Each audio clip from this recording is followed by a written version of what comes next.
What if I told you the best years of your life could still be ahead of you?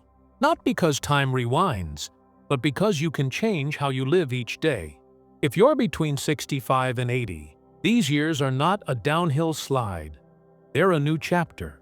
And the people who make those years the happiest don't wait for joy to arrive. They design it deliberately. Today, I'll show you 5 life wisdoms that transform ordinary days into deeply satisfying ones. Wisdoms you can use starting right now. Number 1.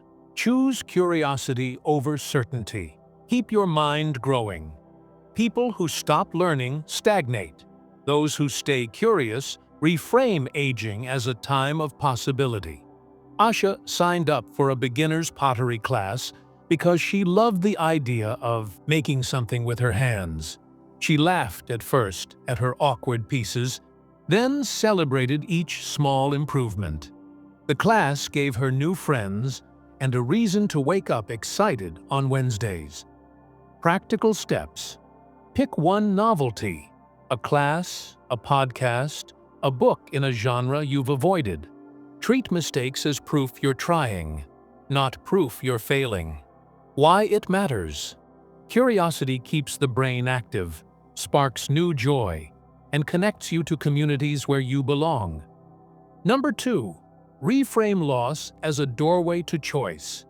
Loss is inevitable, of roles, abilities, people. But how you interpret loss changes the life that follows. Haroon grieved the loss of a job identity that had defined him for decades. At first, he clung to used-to-be stories. Then he began to say, "Now I can." He started mentoring young people, sharing wisdom he'd been storing. That shift transformed grief into purpose. Practical steps. When something ends, ask, "What can I do now that I couldn't before?" Make a short list of 3 small actions. Give yourself permission to honor the past while choosing a new path forward. Why it matters. Reframing turns endings into beginnings and opens space for meaningful new chapters. Number 3. Protect your circle. Invest in relationships that fuel you. Not every relationship deserves equal time. The happiest seniors curate their social world so it lifts them. Think of your social life like a garden. Some plants drain the soil, others bring color and fruit. Maya realized a weekly tea with a friend who always left her drained should be reduced. Instead, she nurtured relationships that made her laugh, think, and feel understood. Practical steps. Make a short list. 3 people who energize you, 3 who drain you. Spend more time with the first group. Find one community group, volunteer, hobby, faith, and commit to going once a month. Why it matters. Social nourishment affects mood, health, and even longevity. Choose company that complements who you want to be. Number 4. Practice presence. The brave act of being here. Loneliness thrives on distraction. Presence defeats it. Being fully with a person, a meal, or a sunrise is a radical act that stitches joy into the fabric of ordinary life. Haroon discovered this after his daughter moved city to city. He felt invisible until he began practicing presence. A 20-minute walk without his phone, listening fully to a neighbor's story, savoring each bite of food without rushing. Presence made ordinary moments luminous again. Practical steps. Try a 5-minute presence sprint daily. Silence, breath. Notice 3 details around you. When with someone, put the phone away and ask a question you truly want to hear the answer to. Why it matters. Presence deepens relationships and makes life feel richer. And it's something you can practice immediately. Number 5.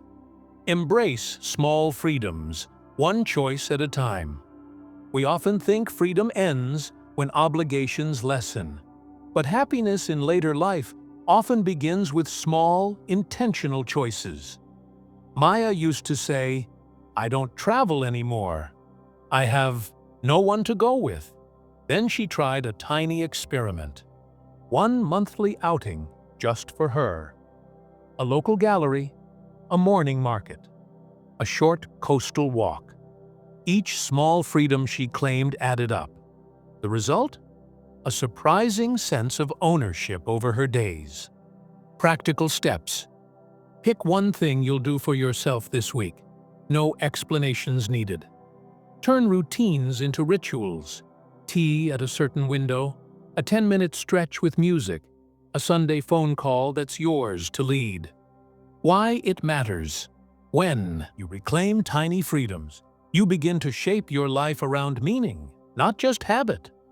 Simple daily practices that tie all 5 together. 1-minute gratitude when you wake up.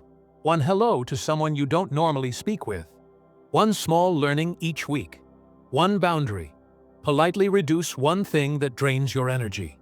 Do these consistently, and you'll notice weeks filling with more light. A short story. The day Asha chose joy. There's a moment where these wisdoms converge.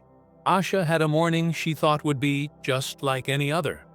She chose a small freedom, a train to a nearby town, practiced presence, no phone, met someone new at a cafe, connection, laughed about a pottery fail, curiosity, and politely skipped an exhausting invitation, boundary. That evening she wrote 1 sentence in her notebook. Today was mine. Simple, ordinary, and full of meaning. Here's the truth. The happiest later years aren't reserved for the lucky few. They're the result of everyday choices repeated with intention. Letting go of what you can't control, cultivating connection, choosing growth, protecting the people who lift you, and reframing loss are not lofty ideals. They're practical habits anyone can start. If you're 65, 70, 75, or beyond, ask yourself, what small choice will you make today that future you will thank you for? Plant that seed now. Tend it with presence, curiosity, and kindness. The harvest won't look like your younger years, and it doesn't need to. It will be wiser, quieter, and full of the kind of joy that comes from living on purpose. If this spoke to you, tell us one small choice you'll take today in the comments. Share this with someone who might need it. Thank you for listening.